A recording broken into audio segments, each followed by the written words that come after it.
na hapa na nukuu, na nimeona nukuu hii iko kwenye kuta maeneo mbalimbali.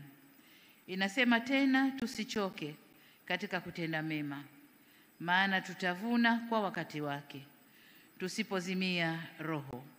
Kwa hiyo kadri tupatavyo nafasi ya kuwatendea watu wote wema, na hasa jamaa ya waaminio. Mwisho wa kunukuu. Ndio maana Baba Askofu uliponijulisha kuhusu shughuli hii, pamoja na ratiba yangu kuwa ngumu sana, nikasema sina budi kuja mwenyewe ili nishiriki baraka hizi.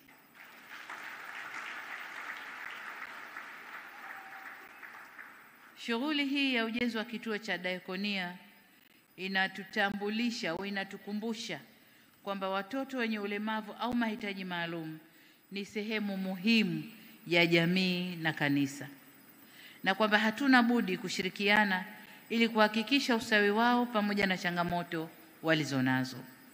Hivyo niwapongeze sana kamati ya maandalizi kwa kazi nzuri iliyofanyika hadi sasa. Niseme kuwa binafsi nimeguswa sana na nia na malengo ya kanisa katika jambo hili, kwa kuwa pia ni moja ya masuala ambayo serikali ninayoiongoza imeendelea kuyapa kipaumbele cha kipekee.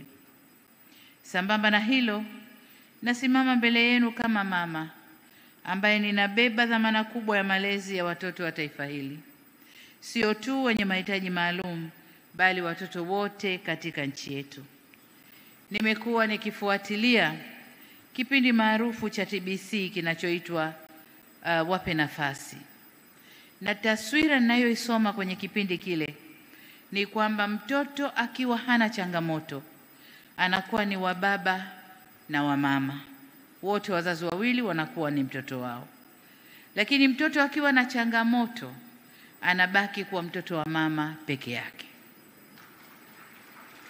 Kiangalia kipindi kile, wengi wanaohojiwa wenye watoto wenye changamoto ni kina mama. Kama ni kubeba, kama ni kuburuza, kama ni kina mama.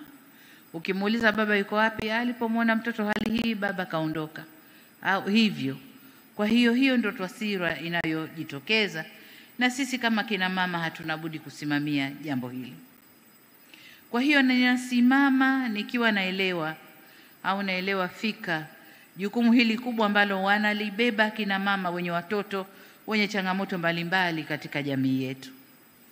Nakubaliana na wewe pia Mhashamu Baba Askofu kwamba tatizo bado ni kubwa. Lakini ndugu zangu, tatizo hili halichagui dini.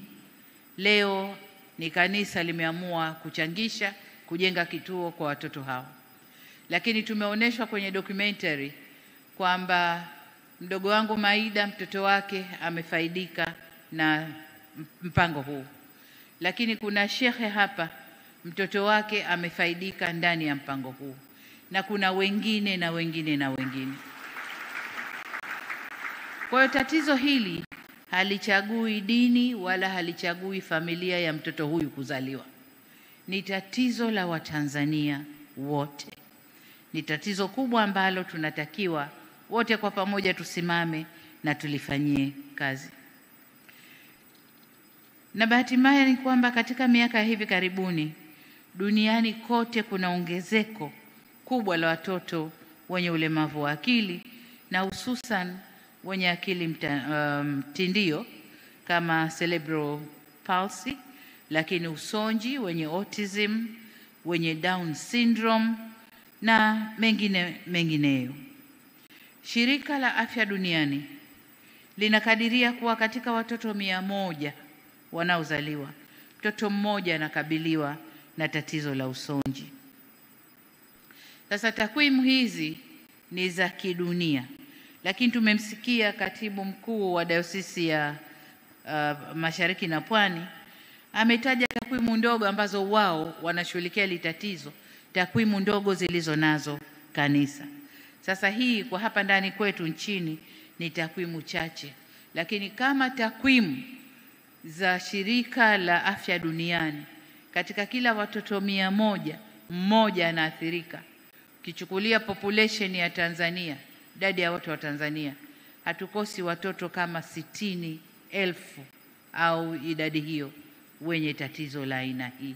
Kwa ni lazima jamii kama jamii tusimame tushughulikie tatizo hili. Takwimu hizi zinatukumbusha kuhusu ukubwa wa changamoto hii na haja ya kuweka afua za kutengeneza mifumo stahiki itakayoboresha makuzi, malezi na elimu ya watoto hawa. Ingawa wengine wanaweza kujitegemea kwa kiwango fulani, kama tulivyomwona Ibrahim, amepelekwa, amesoma, sasa ni kapenta, anajitegemea kwa kiwango fulani.